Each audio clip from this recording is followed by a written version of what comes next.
Will they be able to find another comfortable draft against Griffin? This time, let's find out right now, as the bans will be a little bit more flexible for Griffin. And they can square up the ledger on this week 6 of the LCK. They will move one series away from Griffin and be the only team at 10 wins. So that will be the only team in outright second place right now, very much sharing their spots with Kingzone and also KT Rolster. Draft happening very quickly in game number 2.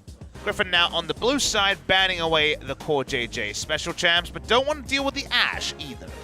Yep, understanding that they can spot Tarzan out as he moves through the jungle is probably something they don't want, because that's one of the tools that Tarzan uses is his clever pathing. Trundle going to be banned on the red side here from Gen G. That's intelligent. Now Griffin almost priced into picking Sejuani away from Ambition. He's 80% win rate this season. Or you can go for Lehens on the Shen and try to work from there, because yeah, the Shen was not banned as a sacrifice. Will Griffin be confident about a first pick Shen against a bottom lane that could potentially answer them so easily? First pick Orianna going to come through. I think a lot of people are going to be a bit quizzical about this one, as the Oriannas have not been as reliable in today's match day. We move to the side of Gen G, and don't need to be a prophet to say that with the tier list that Ambition has put together, his Sejuani at 4-1, very likely to be taken. Yeah. Should be picking this one up, but what is the next pick, Papa? Because Gen G isn't a team that's likely to pick the Shen, which is why Griffin probably didn't look into that one as a first pick option. Could just take the Swain and flex it between Fly and Cuvee. Could start the bot lane with something like a Varus, which is available in this game. See what Gen G want to consider. Only jungle selected so far. If they're happy with the Zoe matchup, they could return to that if they really want to. I'd pick Morgana here. If I was Gen G, take another one away. Oh, speaking of takeaways, they're actually going to take away the Alistar. Yeah, okay, so once that was again, the decision. They did this in game number 1. They'll do it in game number 2 as well. So if it ends up being Shen versus Alistar, it seems like Gen G will take that. Griffin, well, they've got an Orianna. That's all we know about their draft. Haven't seen any madness yet in the draft. No.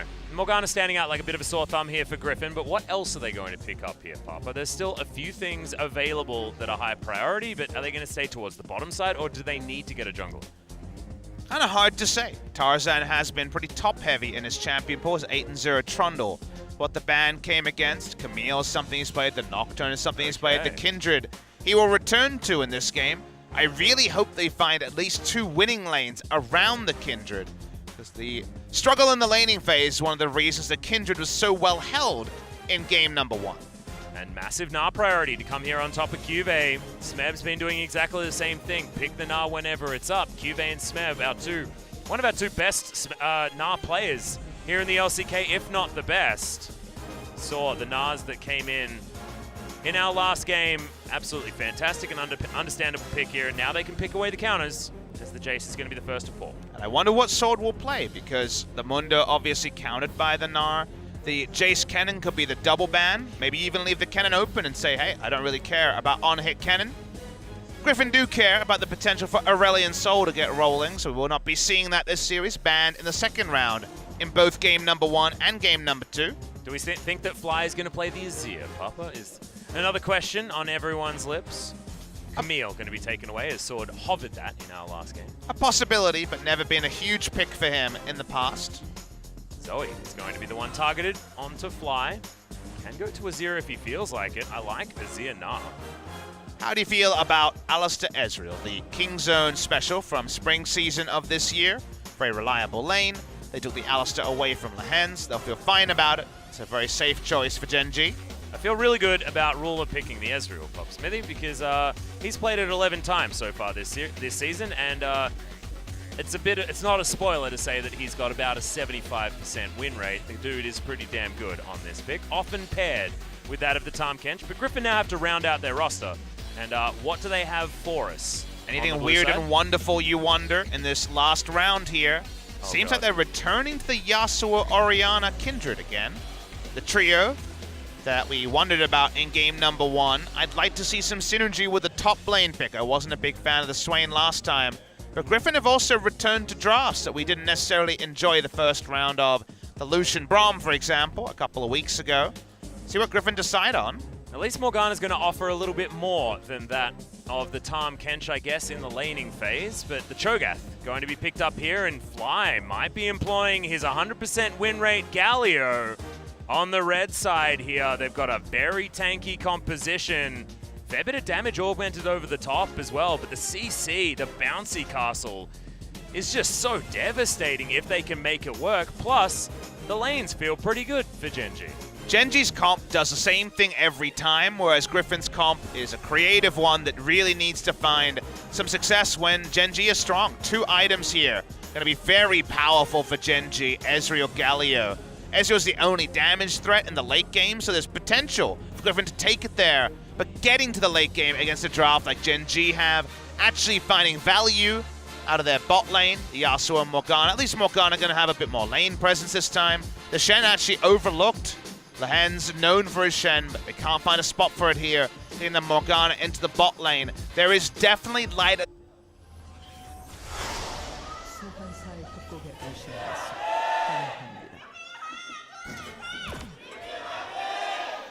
Both teams. Large voices couldn't actually pick a winner there. There's more amazing Lehen's fan art. Reliably gets the best signs in the audience. Definitely does. Some pretty cool Tarzan ones as well. Saw some cool fan art. I believe Weekly LCK filming a segment with the best fan art of the season. Gen.G, solid draft. We know exactly what this has done. We've seen drafts very similar to this many times over the course of 2018. Like you mentioned, Fly is undefeated on the Galio so far this season. Gen.G to go on to win. It is the one to make the remaining matches the most hype. Griffin will still be in control of their own destiny if they beat the bottom 4. They will still be the first place team overall, but the doubt will be there for longer. And my doubt is around Kindred finding strong lanes to gank around, because Yasuo and Morgana, unlikely to be able to overtake the Ezreal and Alistar. The Galio is going to be competitive, if a little bit low on health, around the Ori, so maybe mid lane, that's one you can jungle through. Top side in the early game can work, but also can go horribly wrong for the Cho'Gath, so we'll see how Kindred makes it work, and if we can see a 4-mark Kindred before 15 minutes. Yeah. And the thing I wanted to talk about was the fact that Ruler landed a Mystic Shot and got 80 gold for it, which is despicable. It's exactly what you want from your Klepto when you land your first one. Whenever I do it, it's a mana potion, which is useful, of course, but not super useful. As our first mark, we're going to be picked up here by the Kindred. And it's going to be uncontested this time around. Remember, this is where tempo went completely awry for Tarzan, and now it's going to be not even an option for him to take down. Ambition rolled the dice and is not going to be rewarded for it. Now Tarzan is going to be taking away the blue buff. I want to mention this is all to the information of Gen.G. They actually had a top and bot side ward to spot what was happening when it came to the scuttles, and Ambition will be happy enough to enact vertical jungling to pile on the pressure onto the Cho'Gath. Griffin investing a lot in order to hit level 2 first, which is what gave them a lot of this flexibility. Didn't have much lane control at any point in game number 1, but it's a nicer moment for them, like you mentioned, Atlas. Yeah, able to give it a little bit of wiggle room, get some vision down, understanding that Kindred is probably in their jungle taking stuff away, but Ambition going to do the same thing. Wolf Camp going to be destroyed, denied, as well as his Wolf Camp over the other side of the map. So definitely parity here. This time Tarzan actually grabbing a Rift Scuttle though. Ambition with the opportunity to head towards top side, but the Cho'Gath is underneath his turret. He's not going to be the option, so he's going to have to take his Poro elsewhere. Ambition will reinvade the bot side of the jungle soon, because while you're okay with these trades early in the game against a Kindred to avoid any Kindred level 3 all-ins, you don't want to just be giving away free marks because of the RNG potential if you want to do extended vertical jungling, so that will definitely change. It won't be ultra punished in the early game, but as the game moves forward a little bit, that's when Ambition will definitely vary his spot. Yep. Well, it is going to be Griffin continuing to have lane priority here down on the bottom side of the map. If you can get minion advantage in these early levels, it is important because you don't want to do battle with a huge minion wave as well as a Yasuo Morgana. So Gen.G having to play a little bit further back. Ashe also has a lot more lane control than an Ezreal early on, given the AoE nature of a volley. Level 1 Ezreal is very strong with Q into Mystic Shot. building up that rising spell flux and pushing the lane, but after that, like you mentioned, it does fall away compared to some of those other bot lane marksmen. There'll be a bit of a change when Bly is shopped in level 6. If they can get some control wards down, then just having a marksman and also the threat of the Galio joining will change the equation for the bot lane. And is exhaust ignite summoners as well from Viper and Lehen, so they do have the combat summoners as well to kind of match their bark with their bite. Yeah, and you can see Ruler actually playing a little bit more respectfully due to the fact that he has opted in for the teleport this time around. So wanting to go back, grab his tier very early, or potentially grab that Sheen to continue putting pressure on. Mark doesn't come onto the scuttle. Yes. I believe already 2 marks down for Tarzan because the mark is onto the enemy Raptors. I believe it does have the chance of doing that second mark, but I'm not entirely sure. Yeah, it's only 1. Only the 1, okay. Good to know. That's bad RNG though. No. You probably want it on the Rift Scuttler instead as Ambition, looking for another gank. Not sure whether he was actually spotted here up towards the top side. No, he was on a ward. So of course he was. Tarzan going to use that opportunity, that information, to take this Ocean Drake very early on. About 6 minutes into the game, when he finally does take that one down. Smite early in order to get through this one. Big damage, of course, for just a brittle level 4 Kindred. And try and actually be calculated on it. I don't think it's necessary. Yeah. Gets in there, gets a bit of help. They'll get a Ocean Drake, and a second Ocean. That's good news. Oh yeah. It's wet weather. The Orianna and the Cho'Gath will certainly enjoy it for the laning phase. Not so much for Viper, but he'll take it. Yep, and also will actually be relevant because the laning phase may be continuing on at around 11 minutes into the game. 12 minutes into the game, considering the 6-minute takedown of the Dragon, approximately. Well, if it's in service of team fights like we saw in game number 1, I'm willing to pay the price of a bit of inaction in the first 6 minutes for some cool action in the last 15 or so minutes. And how incredibly apt is it as well, with our 2 late-game team-fighting teams being able to provide us with that level of high mechanical skill and ability landing in the last team fight. Stunning to watch. And you're right, I'm happy to be here. Just chilling back here, I can listen to my favorite podcast, The Pup of Mad Life, while we wait for the super cool hype team fights. Ambition kind of made it so that the early game was so Genji focused, so they were always going to be favored in that late game. We didn't expect Ambition to be as proactive as he was in game number 1. This is more the Ambition speed. So maybe there'll be more of a degree of fairness in those late game team fights where there won't be an item lead to Genji like there was in game number 1, because this could be 0-0 for quite a while. Good. See, Genji actually went back early on this bottom side as Viper protecting his minion wave here. They're looking to try and stack it up. I wonder whether this means that Tarzan is going to be coming in for a gank. He has the Lamb's Respite. Potentially stay alive after a dive. This wave over on the side of Griffin, but will now move forward. The minion waves crash in. There's a double stacked minion wave. And the Kindred is moving on over. That last bit is the important part, to try to find an advantage around this pushing lane. Getting a pushing lane around Yasuo and Morgana, already impressive. Here is that attempt at the steal, but a couple of collapses happening by Genji. Yeah, they do steal away the blue buff yet again. They're going to deny that from Fly, but speaking of denial, Ambition is going to move in. Core JJ looking for the headbutt pole as Tarzan can have to leap his way over. A little bit of time wasted as it's Ambition that grabs the Rift Scuttler. A lot of vying for position in this game. No one really pulling out ahead in any of these little tussles. And it might seem like inaction, but everyone trying to get themselves into the right position to pull a trigger that they know is in their advantage. A lot of implied threats, a lot of posturing, a lot of next levels. That's what they were talking about in the wrap-up of game number 1. It's definitely a series that's been played at a high level, but when you come to results based on how many people died, not so many. It is very much about the setups here for both sides. Kindred not close to the 4 marks, but it's going to be going for the Blood Razor this time. Finally, the Dark Binding hits onto onto Ruler from Lehen's. But Lehen's hasn't died in the laning phase, Pop Smithy. Unfortunately, a relevant and rare point in some of his recent games. Yeah, it's one of those things. His Morgana just likes to die. Doesn't like to lose. He's still got a fantastic win rate, but often he just dies in the 2v2. It's just a thing. Not this game, though. And we've got a CS advantage, actually, from Viper, as he gets a sneaky little Steel Tempest as he sweeps his way through the minions. Black Shield a little bit late there. Who's going to actually take a last breath aggressive play. Again, doing very, very well in terms of farm here. 87, just fine. 10 ahead of his opponent. Ambition trying to reinvade this bot side. He is spotted on a ward as he walked over to his Gromp. And this lane gank, thus quite unlikely to win. Yeah. And Griffin just going to continue to push. This minion wave starting to stack, and it once again could be the Genji special of just move Ambition in here and try and put pressure on the turret.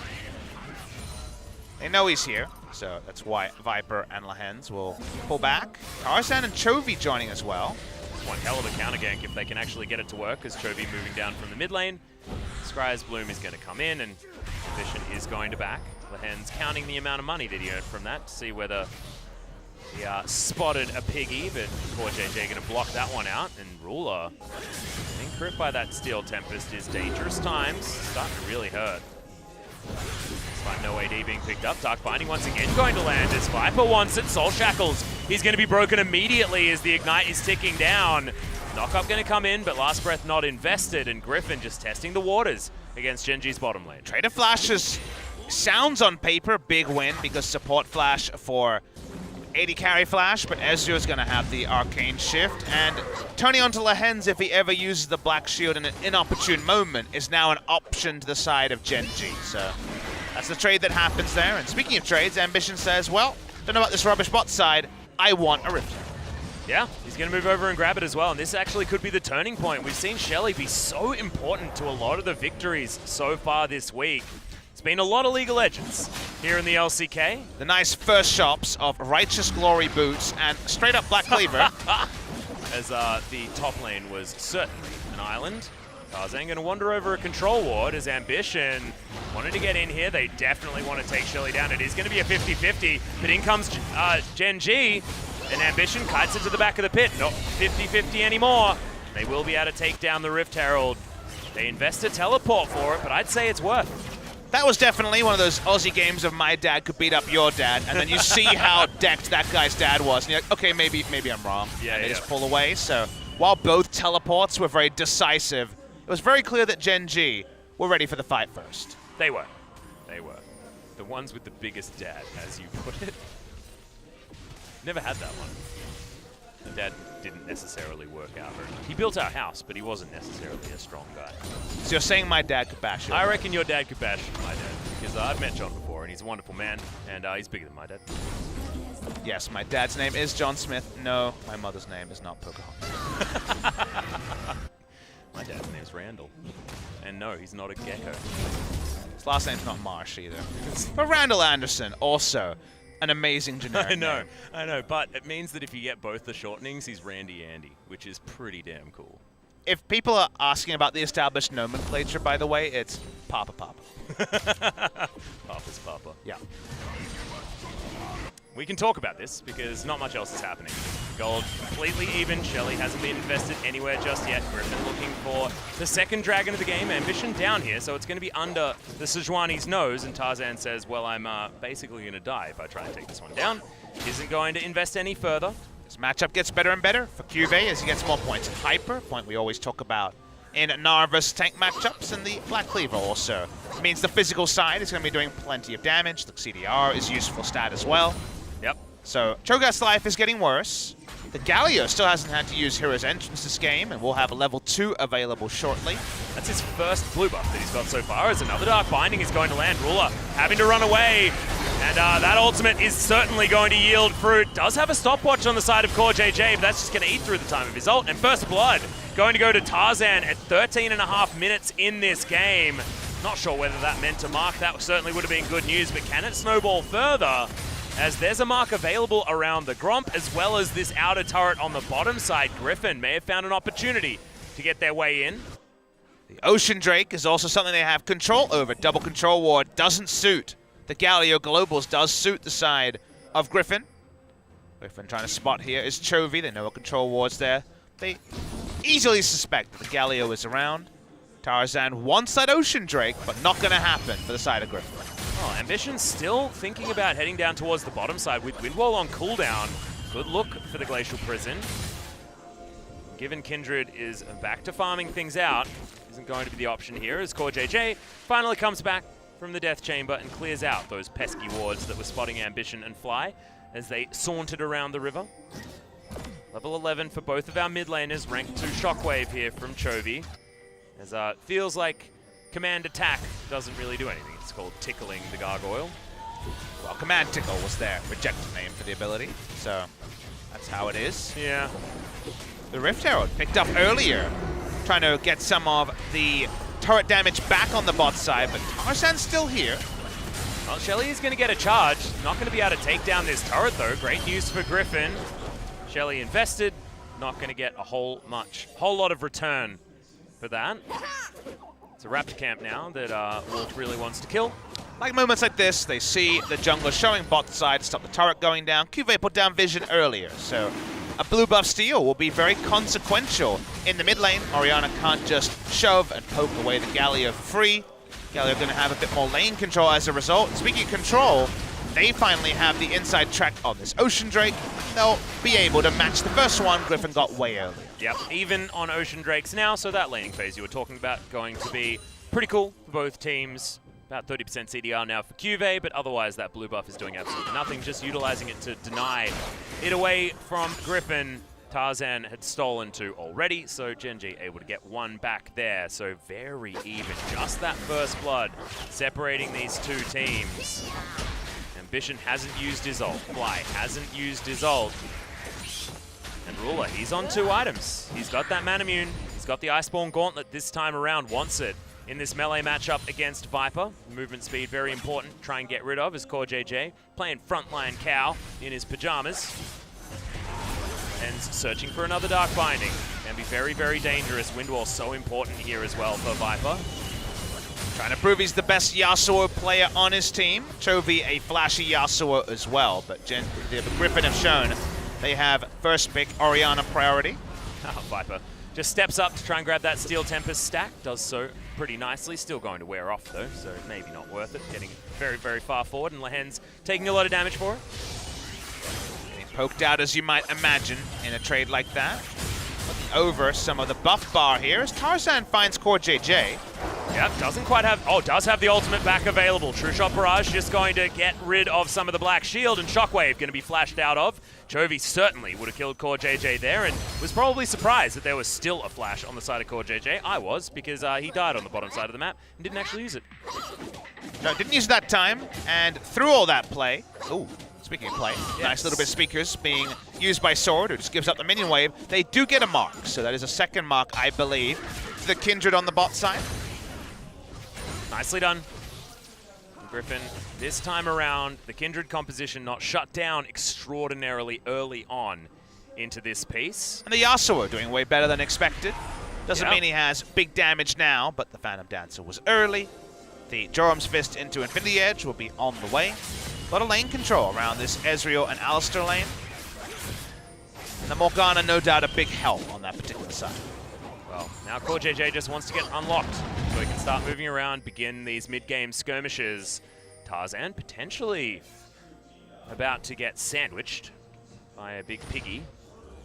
Chovy moving on over as well. Gen.G just setting themselves up in position around this river. They know exactly what this comp can do, and it can answer aggression very well with that hero's entrance, but Fly needs to be there, and Griffin are fighting around it. The flash to come in, there's the knock up onto Ruler, who flashes immediately to get his way out, and Viper can't follow. True Shot Barrage comes in as Fly's in here. In goes Cuvée as well, but they've only traded 1 for 1, and Sword has to flash to get the hell out of the way. Justice Punch onto Tarzan, but he's in amongst 3 people. The wallop comes in, and Fly's gonna get the kill, and Griffin just played into Gen.G's hands. Exactly, they don't have the tools to follow. It's a Galio with teleport, and the Orianna can't get there. A different fight where Ori is earlier. Maybe you get the command protecting the 4-man Shockwave, but I don't think it would have killed anyone. It's just too much aggression by Viper.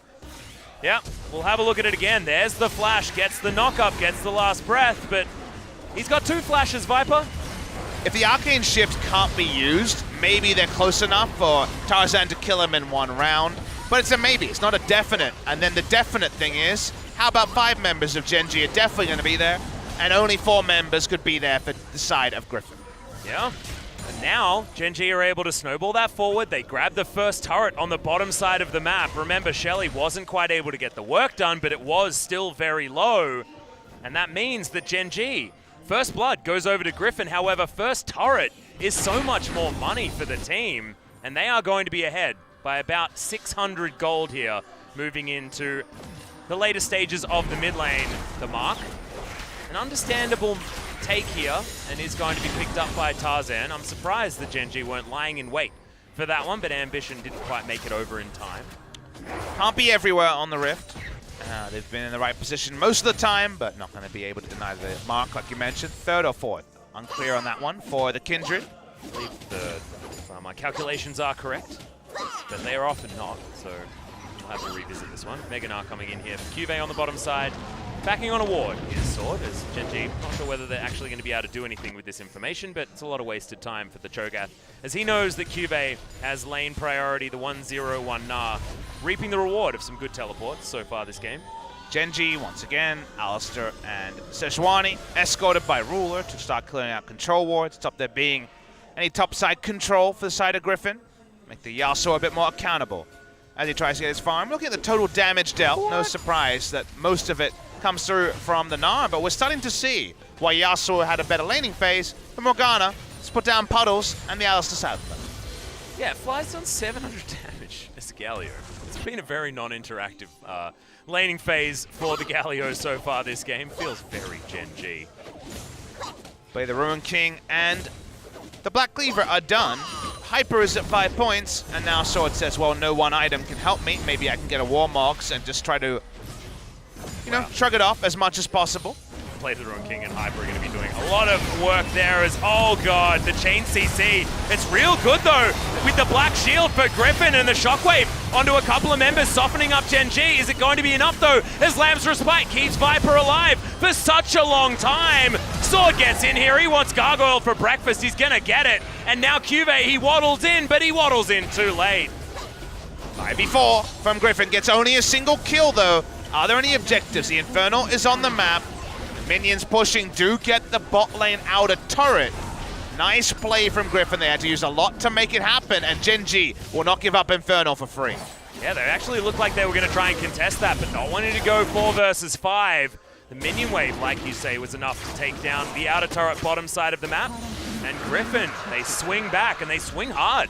In that team fight, it looked like it was all going to be Gen G. They're the ones that started it. But Chovy, once again, 20 minutes seems to be the right time for the Shockwaves to reap rewards. And let's talk about where the game was at in game number 1 at 20 minutes and where it was at this game at 20 minutes, because there were 3 outer turrets down at 20 minutes in game number 1. The Yasuo was behind, everything was behind. The game is in much more parity. In fact, Griffin have a slender gold lead over Gen G. They have a couple of Drakes.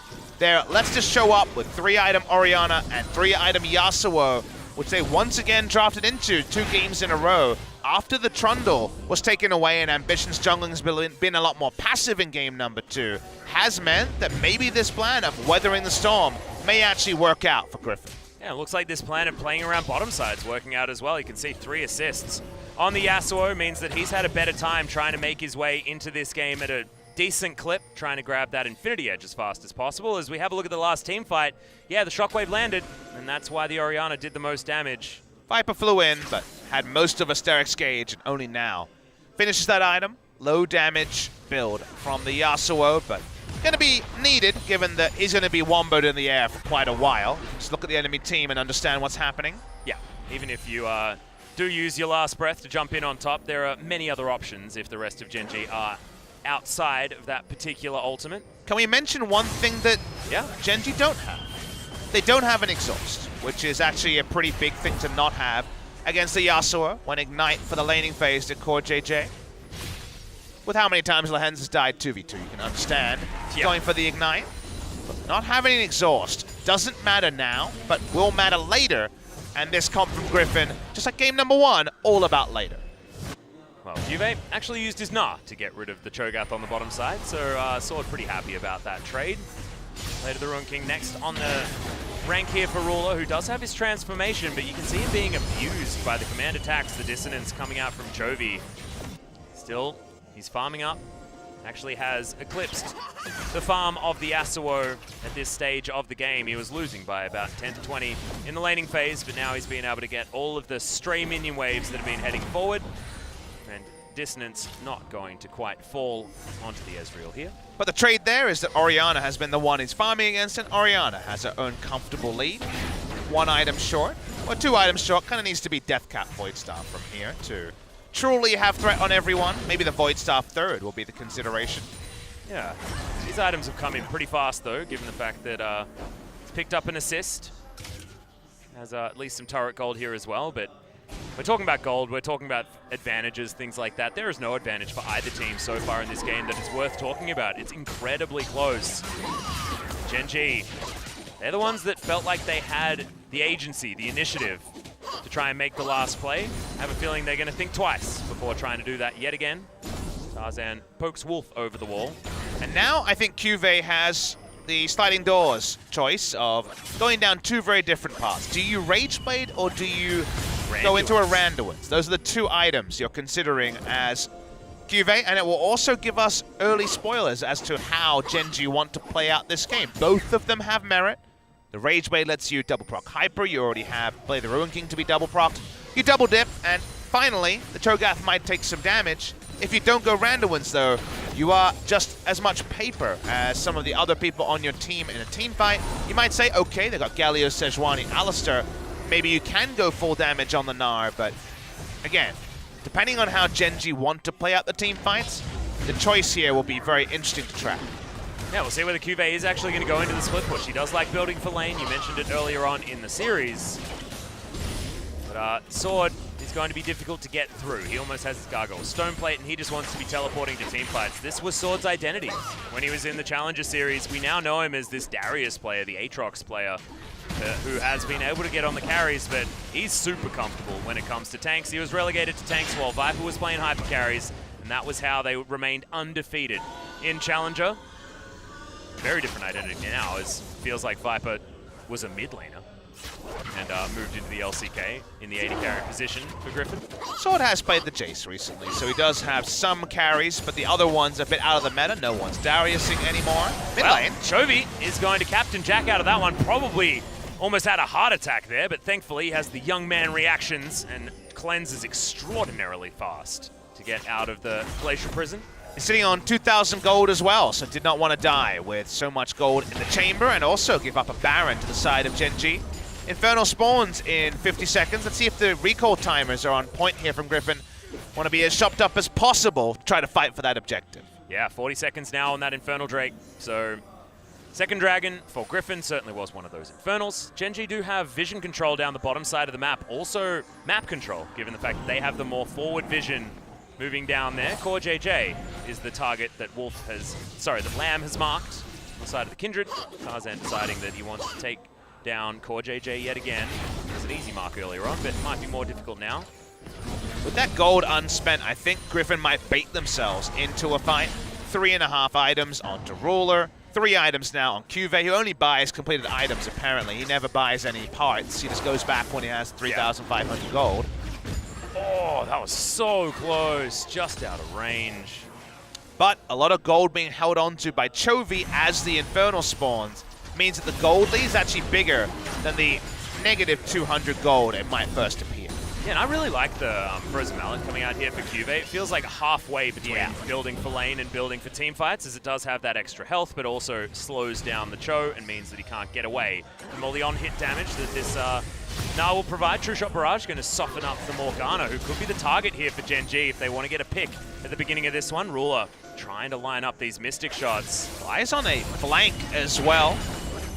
He can also be everywhere, so few options here as Ambition has to Arctic Assault to get out, and Core JJ might have been the right target after all. As he gets silenced, Sword moves very far forward, it just solos him out! Okay, wants steak for breakfast, by the way, is Ruler gonna take the Blast Cone to get him into the Wolf Pit, and this means Griffin get a free Infernal Drake, double stacks to that one, and it's feeling like Game 2 is edging further and further near. As Griffin pick up even more this game. Core JJ needed to be more decisive about his decision. We know there was gold being held onto by the Orianna. and an actual 5v5 was unlikely to go fully the way of Griffin at this present point. He couldn't have known that, and with the true damage threat, just dies straight up to Sword. Should have been more decisive on his disengage. Wasn't, and that means the Infernals are freebies inside of Griffin. Yeah, really nicely done. Game's certainly not over just yet. We're talking about one pick spelling the end, but double Infernal Drake, when it feels like this game could go for such a long time, is double. That's a huge deal. There's a triple coming up, baby. We've got another Infernal coming through, and by then Viper will have his big items, and by then Gen G, unless they really layer their CC perfectly, probably just straight up lose, because when we were praising their easy to execute mid-game draft, the mid-game is kind of coming and going, and we still haven't seen a hero's entrance be used in the entire game. Oh, we've seen one, and didn't quite yield the results that Gen G wanted. You need to use those abilities, the second hero's entrance, use the item timings you're at when they're there. Otherwise, you look at the draft in hindsight at 45 minutes and say, oh, it's pretty low damage. And while that's correct in terms of analysis for 45 minutes, it wasn't correct at 25 to 35. Yeah. And, well, 35's coming soon, Atlas. It's knocking on the door. It's going to be the last dragon, as the Infernal is going to be spawning relatively soon. It's Griffin. They want to find yet another fight. We know that Chovy is not afraid of throwing out that shockwave. As there we go, Viper jumps in. Hero's entrance does come down. A Sword in the backline is just going to once again eat his target, but Ruler survives somehow. Doesn't matter. AoE is gigantic as Core JJ, the first target in the fight yet again, and Gen G will lick their wounds and run back to the fountain. Cuvée shows up too late, gets nothing done. Ruler doesn't die, but is out of the fight as if he was dead, has to recall and get back in. The Mark's going to go the way of the Kindred. Anticlimactic a point to talk about, I know. We're starting to see Griffin hit those timings, endure, use those double Infernals, and Gen G have given them too much of a leash, and it might just hang Gen G in game number 2. Exactly. The Stoneplate Feast is just despicable amounts of damage as Sword able to run through, but this is exactly the flank that we saw work out for Kingzone in our previous series. Well, if it works for Kingzone, it's just fine for the side of Griffin. The three-man shockwave at the end isn't killing people yet, but this is a preview of a future fight where those members that limp away just earn the Death Chamber Atlas. The death timers get longer and longer. We're now at 32 minutes, and I think Gen G just missed their window. I think so too. I feel like Cuvée may have lost a window there as well. It felt like he had his Gnar at a decent point, had Flash available, could have bounced crushed into a Flash Gnar to get a couple of kills, maybe get something back there for Gen G. It's hard to count out Gen G as we move further and further towards the late game with our relative gold parity, but like you say, they're not equipped with the classic Gen G hyper carry composition. This is get behind the Ezreal. It's not get behind the Varus or something like that with high damage threat. And speaking of damage threat, Cuvée wants to try and build Gnar. He's got none. He's exhausted at this point.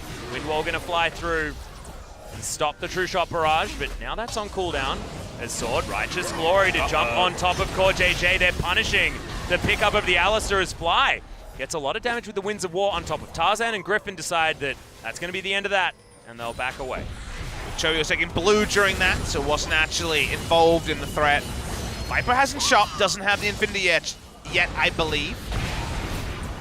Jumping forward a little bit aggressively. It's okay, Ambition. Also use QSS, here we go. Yeah, a whole bunch of buttons are going to miss, but the last breath, that's targeted, and that is not going to. As Fly gets a three-man taunt. Big Justice Punch as well as the AoE damage is here from Gen G. The three-man Gnar as well from Cuvée, who makes his presence known in this fight, and Griffin members are extraordinarily low. Look at Ruler, safe on the backline and should be able to clean up. But in the end, it's a double kill for Tarzan, and Gen G can't find the rest of their marks. It ends up being a 2-for-1. These Gnars are so big, 2 games in a row, but not enough to actually end the Griffin resistance here. Ruler and Cuvée are very high in health. They're going to try and push in, but Chovy's over 50%. Tarzan's still here. This mid lane outer turret's going to stay up. Yep, it ain't going down here. Outer turret fell, I believe, as an afterthought on the top side in favor of Gen G. Ambition going to be up there to soak up this minion wave. It's relatively low as well. He had to limp away from that last fight. One-man shockwave just to set up the Yasuo, and then the flash plays, the flash followed by Fly. Looks like it's going to answer the fight. This time Cuvée finds his man. Watch here, a 3-man Gnar onto the slimmest wall you could ever find, but it's in the Lamb's respite. And then as the fight goes on, watch here, there's so much cleanup available on both sides. Tarzan free hits, does his best marksman impression next to the Yasuo. That gets the 2 kills after all, even though the flashy play advantage was on the side of Gen G. Yeah, it was really nice. Brandywins is now completed from QV as well. 4 items for him. Mortal Reminder done for Ruler alongside a QSS. He's almost at the 6 items, but the Infinity Edge that we were talking about was brutal. 5.2k damage on the Gnar. QV. We know his teamfight Gnar is fantastic, but man, that was an overachievement there by the Gen G top laner, who's almost Flame Horizon sword. Well, the late game dream is here, Atlas. Look at the items. Everything is done except for the death cap, and it's coming soon. Still 4 stopwatches for Griffin. Well, Ward's going to go over this wall here into the Baron pit. It's Gen G. They're looking for it. True Shot Barrage flies in. Doesn't get any of the marks that it was looking. Okay, Sword doesn't get the Rupture. Remember, everything is so dangerous. Anything that knocks up is the sign of a potential engage here for Griffin. Viper has a stopwatch, so he could look pretty brazen for that start if they fish with a Rupture or the Shockwave, like you mentioned, Atlas. Yep. Going to do so much damage as well with his newly built Infinity Edge. 120% crit is not great, but it's all you can do as the Yasuo. Randowins is there for QV, has picked that one up, and so feels confident enough about his damage, and definitely needs to respect Viper at this item timing. Oh yeah. When we come to Vision, the Vision around Baron is good. Nice little disengage Q there, actually. Ends up being very important. QV can't chase. Will they wait for this Mega Gnar to be exhausted? No, Tarzan already walks up. It's all about positioning here for Griffin as well, as Tarzan's actually got a pretty large health bar. Playing very aggressively in the front line as soon as that Black Shield is available. Feeling like they can move forward. Third Infernal on the Rift, Atlas. Yeah, and Sword now. Good positioning onto QV, who's trying to run away. Does have the Blade of the Ruin King, but that Rupture going to be avoided yet again. Tarzan now doing a lot of damage. Remember, Hero's Entrance is there to protect him if they want to. Ultimate going to fly straight into the wind wall, which is definitely not what Gen G want, but Sword is sacking his whole health bar. Has to use the Blast Cone to get himself out of the way, but their tank needs to wait for quite a while before that Warmogs is going to get online. Here we go. And start giving him back his health. And Gen G, they've got enough damage to take down this Infernal. Ambition, does he have it? Yes, he does. Shockwave onto one, but it's only Fly. And Griffin now missing a big cooldown, still looking for a potential fight. Gen G plays slow, steady. They do take the Dragon, but look at their minion waves. But they're look under at the siege. Baron, too. There's so many things happening at the same time. They walk up, threaten the Baron. Griffin going to have to respect that they don't follow the minions in bot side. The top side minions doing their work as well. The recalls are happening, but going to be cancelled out of Gen G. The posturing we saw at 5 minutes is there at 37. This could have gone so bad. If Gen G had have gone towards the Baron and actually started it, Griffin could have had an opportunity to punish. Instead, they just step out of vision to watch what Griffin are going to do, meaning that this turret stays up, top outer turret stays up, and the Baron. It's going to get started now, but Ambition is there to threaten the 50-50, and they've got teleports to start the team fight once again. This teleport's a hella dangerous one, and so QV has to cancel it and is now further away from the fight. Thankfully for Gen G, the disengage is enough, and True Shot Barrage even going to get some decent damage onto the Morgana. It's amazing how with no kills, it's still pretty breathless stuff between Gen G and Griffin. It's one of the most exciting Gen G games I've ever seen, Papa Smithy. Well, that excitement should extend to a mid lane turret. Windwall getting a lot of value, but Ezreal can poke around the side. Oh, pulls him back. The hop not going to be good enough, but Hero's Entrance is godlike. We do have the QSS coming down, but the double taunt comes in from Fly and just eviscerates the Kindred. The Yasuo dies in the backline as well as Sword, trying to be a brick wall, but that's all he is. He doesn't do the damage without the feast. He's getting knockups. He's doing stuff, but it's not enough. 3 kills comes in as the Cho'Gath dies. And Gen G, they find the miracle team fight. This one-man shockwave into Yasuo ultimate's getting collapsed upon by all the CC on the side of Gen G. Not enough follow-up damage, they go down, and this should be Baron and also getting their waves in a good spot. Yep, this is called having your cake and eating it too, Papa Smithy. Core JJ, he's going to play linebacker to get rid of anyone who is going to come into that pit, but there's no one coming. We've got double Blade of the Ruin King, Gen G. They just need Ambition for a bit of a smite just to add some security and some good feelings. And there it is, locks it down, 300 gold to everyone and a purple swirly buff they can use to take down this base. Felt like there was a better spot. They had to be a better spot, but Viper goes in. He uses stasis very early. At the same time, Tarzan has to actually use the QSS, and then Viper's just going to be dead. Of course he is. There's 4 members on his tail. Fly is able to get in the backline, kill away Tarzan, and get out, and then you just fight front to back. Doesn't matter that the Ezreal's the only true damage dealer. There's no damage for you to respect anymore. Big mistake from Griffin on the execution. And man, watching Cuvee play this Gnar in teamfights is just stunning. Seeing him on the back end getting the flash by flash Gnaring to get the members of Griffin in the back line right into the front line, it's just glorious to watch. I'd forgotten, you know, Cuvee has been experimenting with a lot of different things, a lot of Swain top recently as well, which isn't as exciting to watch, but he just plays so beautifully. On the Gnar, double siege minions now taking down this inner turret in the mid lane, but Cuvee, look at this, that turret getting destroyed. BF Sword now in the back pocket, moving towards his Guardian Angel for item number 6. 4,000 health. He's just huge on this Gnar. It's called Mega Gnar for a reason. It's because Cuvee picks it up, throws penguins at people. Heroes exit to get fly into the mid lane, and that is the rotational play that you're looking for. The bait and switch, and Gen G, full minion wave, inhibitor turret, Ruler getting free hits on it as well as Griffin just getting spread around the map. The Baron's so important in this meta and so important for this Gen G composition. Sword wants Cuvee, but Cuvee pretty happy to go toe-to-toe. Probably doesn't want the Mega Gnar, as he's going to transform and say, damn, really wish I could have just thrown my boomerangs at him a little bit longer. As inhibitor turret goes down, Gen G get exactly what they want.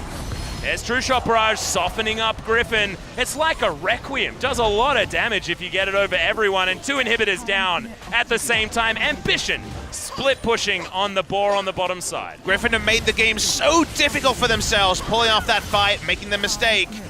They could have gone for a more confident fight, find an actual combo shockwave into the last bit. Find a way to chomp a frontliner like the Gnar, take him down, then fight 5v4 with the Yasuo chasing.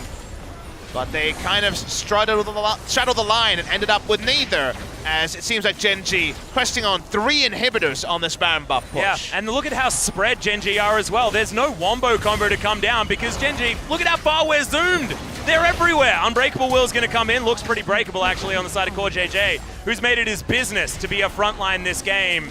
He died for first blood, but this time he actually got them an inhibitor turret. Dark Binding is going to land as there's a knock-up, and Viper is going to take down Ruler. Goodbye Siege from Gen G. That's a disengage on the ultimate that actually looked like it was about to kill Viper. Core JJ goes down, bottom lane is now dead for Gen G, as is the Baron buff in 20 seconds, so they'll go home and they'll see whether Cuvee is actually going to make it out as well. Tarzan, the flash in from Sword, trying to get the play here. Hops out of the way of the rupture, and Cuvee looks like he should be home safe, and he is going to be. Tarzan hopping mad, can't get up and catch up to the Gnar. It's only 2 kills. 30 seconds till Ruler can teleport back. They lost 2 inhibitors and an inhibitor turret. Not going to be able to find any punishment from this. The Baron wears out. A huge Baron buff power play happens for Gen G to give them a bit of a gold lead here, around 7,000. And while we finally see Griffin win a team fight, what does it really accomplish on the map? Maybe it means Elder. And that would be a lot of AD and AP off the double Inferno. Yeah, Griffin are incredibly happy about the state of this Elder, but are they happy about Gen G? Understanding about this, Scry's Bloom did come over the top. Teleport to come down from Ruler. Fly still has that ultimate available as well. Cuvee gets softened up, another True Shot Barrage used very early. This is going to be a 50-50 as they do have the Feast at least to start this one off as Viper just taking free damage. Ruler unhinged on the bottom side, but good God, the shockwave is golden in the front line. Chovy may have just saved Griffin's lives as Fly looks for the taunt, does not get it. And Griffin, they get themselves the Elder Drake, and they're looking for more teleport to come in. It's cancelled! Oh God, it's cancelled! Can Cuvee actually do this? He's got a lot of damage. The backs, they don't have Baron, but Viper is going to get in there. Doesn't save the Nexus turret, but will save the Nexus. That could have been the hero play that Gen G needed as Cuvee pops on top of Tarzan. Lamb's Respite is going to keep Cuvee alive, who flashes, gets the extra health from the Mega Gnar and survives. The crowd is going ballistic As Genji hold on. Cuve's next levels are next level in this particular series. He's outplaying left, right, and center. Still has Flash at the end of all of that. They get 4 kills to Griffin, but because of the teleport, the game can't end. Well, he was on a ward, but I think he is going to be safe. The Dark Binding, they were looking for it, but Lehens realizes he doesn't waddle fast enough. If Gnar doesn't teleport in and threaten the end, Griffin just win, because they straight push with all their buffs and end the game before the respawn timers. Instead, they don't even get an inhibitor. They still have 2 down themselves. A hero move from Cuve keeps the game going in Genji's advantage. Oh man. Minute and a half left on these inhibitors, so a few more waves of super creeps heading forward. As, you can see Cuve dealing with this one. It's the only lane that doesn't have the supers. That's why it's a little bit larger. But 6 items on basically everyone here in this game. Ambition goes back. He has Zeke's Convergence as well as his Aegis. Building towards Locket of the Iron Solari, most likely to give his whole team so much health. Draw your eyes to some timers now that we don't have to be shouting about sick plays. 35 seconds of Elder. There's also 2 timers at the bottom left you should look at. 50 seconds for about both of the top and the mid lane inhibitors to come up. And Control ward to check for the teleport play into the backline. Those are the big timers I'm looking at, but the Baron also will be spawning soon. What I want you to take away from the last 2 fights, if you're a viewer, is what would have happened if they were a bit more patient, Griffin, and when they chose to fight, when they chose to look for the last breath. Because the team fights are favored the side of Griffin if they don't botch the engage and just lose the Yasuo straight up. Yasuo's Guardian Angel will be down, but Yasuo still has the ability to clean up a fight where he doesn't die first. Genji waiting for their 5th Gathering Storm proc as well in about 4 minutes. 3 members, I believe. Yeah, on 3. One of them being the Galio, who's going to have a hell of a lot of AP. You know, if you see an Orianna, probably pretty safe to take Gathering Storm. Yeah, I think you're exactly right. This is exactly the kind of play that you want to be making here as Genji. They probably wanted the teleport to be available here as Righteous Glory comes in from Sword. Tarzan actually looking to try and take down Cuve as well. But he hops over the top as, Baron is going to go over to Genji because the Smite is on the bottom side of the map. Both of them? Yeah. Yeah, that's true. The makeshift Smite in the Feast. Now, Baron's value at 46 minutes is very high in terms of stats, but maybe debatable in terms of how the team fight will go. You could argue that Griffin made the clear call of if we face check and lose 1 member, if we can't get a combo ult, we straight up lose the game from it. So it seems like they've just given away Baron because there should be no ambiguity that if a Cho'Gath with no teleport and a Smite goes bot lane, you lose Baron. True. Oh man, this game, all about the team fights here. You can see it's all about the bottom side of the map for Griffin. Chovy and Viper basically the same scoreline, except Viper's died a couple of times, and Lehens 2-0 and 10, probably his most heroic performance so far on the Morgana to date. But still, they're staring down the barrel of 0 turrets on the map. It's 11 for Genji. They just need to walk into the base, take an inhibitor and a Nexus, and it's all over.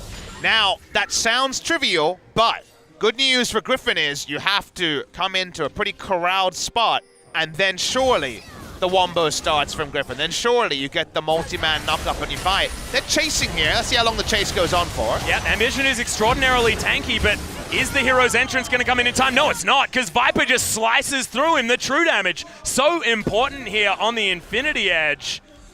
No bum rush of the Nexus comes through because the inhibitors have respawned for the side of Griffin. So you cannot just try to make a straight line translation onto the Nexus to try to end. Feels like everything is still set up for Genji, but now more than ever it should be felt that the damage should fall away from Genji and is basically endless on the side of Griffin. Well, Gathering Storm is still available for Genji, so still waiting that 2 minutes for the 5th proc. But yeah, I do see exactly what you mean. And if it's Ambition that's just going to throw his life away like this, it's just more time that Griffin have to rebolster themselves, get minion waves in the right position, and then call for that team fight again and see whether Chovy can land it on more than 2 people. And wait out the Baron, because the Baron timer is going to be mostly wasted here. Another 10 seconds is shaved off. It's about 1:18. They've been able to answer the side waves. Instead of dealing with 3 waves pushing into the naked inhibitors. A lot of nakedness on the side of Griffin. 3 naked inhibitors and also the Nexus, of course. Pretty amazing that at about 50 minutes into the game, the gold lead is still 3,000. Pretty much nothing. 11 turrets to 3, 3,000 gold to lead. Well, I guess Griffin and Gen G just decided, let's skip till 49 minutes and have one team fight decide it all.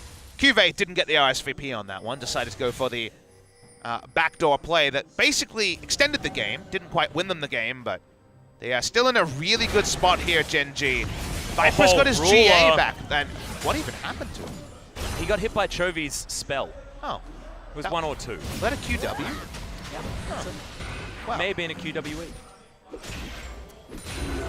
I see. That's a lot of damage. As Ruler does teleport his way back in, so he does have full health back again, but he's going to question whether or not he's going to get hit by that, as just the tip of the Dark Binding is going to go short onto Ruler. I think that crested his shorts. Not quite able to make the connection. All right, 3 waves being pushed in. The Baron is about 2 timeouts. They don't actually get an inhibitor with 3 naked inhibitors and all of the Baron durations. They're not actually able to turn the Baron into anything. We return to the play of let's all gank onto the bot lane.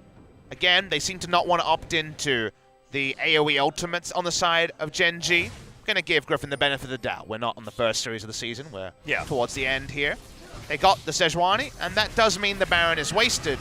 The Elder spawns in 40. Let's see if their setup around that objective can be better, because they don't really want to leave the base, but they may have to. This is just take a screenshot of this. This epitomizes this particular game. It's so incredibly close. Oh boy. 50 minutes are ended, by the way.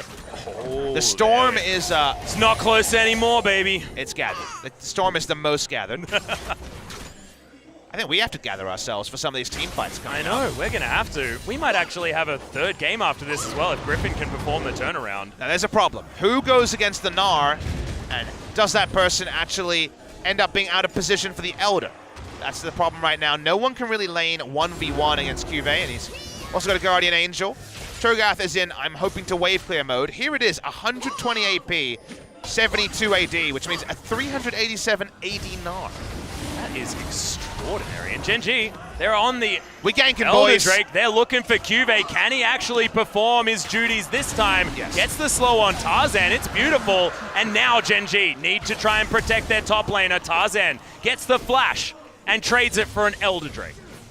He had to Mercurial Scimitar his way to trade flashes with the Gnar. That lets you know how much respect they're putting in any sort of fight that isn't on their terms. And their terms is around their inhibitors, is in their base, where they don't have to deal with potential vision problems. It looks bad. It certainly feels bad, although Sword... Oh, he's going to go straight into a Glacial Prison as Ambition. He's frontlining for the team really nicely. Sword just getting chunked out, and all the knockups aren't landing. Ambition now just playing frontline. Gargoyle Stoneplate going to keep him very healthy.